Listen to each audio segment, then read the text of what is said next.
ایک دولت مند سوداگر کی بیوی مر گئی۔ تھوڑے عرصے بعد وہ خود بھی دمے کے مرض میں مبتلا ہو گیا تو اس نے اپنی کل جائیداد اپنے جوان بیٹے کے نام کر دی۔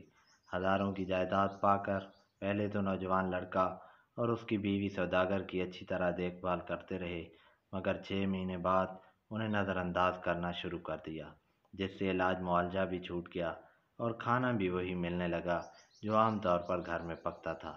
ایک دن نوجوان بیٹے نے باپ سے صاف کہہ دیا کہ آپ اپنی چارپائی دروازے پر بچھا لیں تو بہتر ہوگا، کیونکہ ہر وقت کھانستے رہنے سے بچوں میں بیماری پھیلنے کا اندیشہ ہے۔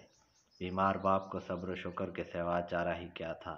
اس نے کہا، مجھے کوئی عذر نہیں، مگر ایک کمبل اوڑھنے کو چاہیے، اس لیے کہ ابھی سردی باقی ہے۔ نوجوان نے اپنے چھوٹے بیٹے سے کہا، دادا کو گائے والا کمبل لا کر دے دو۔ لڑکا جھٹ سے گیا اور کمبل اٹھا لایا اور دادا سے کہا، لیجئے دادا، اس میں سے آدھا کمبل آپ پھاڑ لیں اور آدھا مجھے دے دیں۔ دادا نے کہا، بھلا آدھے کمبل سے سردی کیا جائے گی؟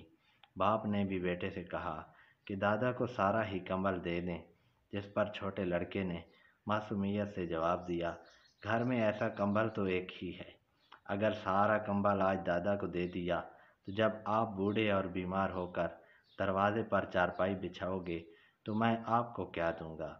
نوجوان باپ اپنے لڑکے کی یہ بھولی بات سن کر سہم گیا اور باپ سے معافی مانگ کر پوری اطاعت اور خدمت کرنے لگا، جس سے باپ بھی خوش ہو گیا اور بیٹے کی عاقبت بھی سنور گئی۔ مزید ایسی ویڈیوز کے لیے چینل سبسکرائب کریں۔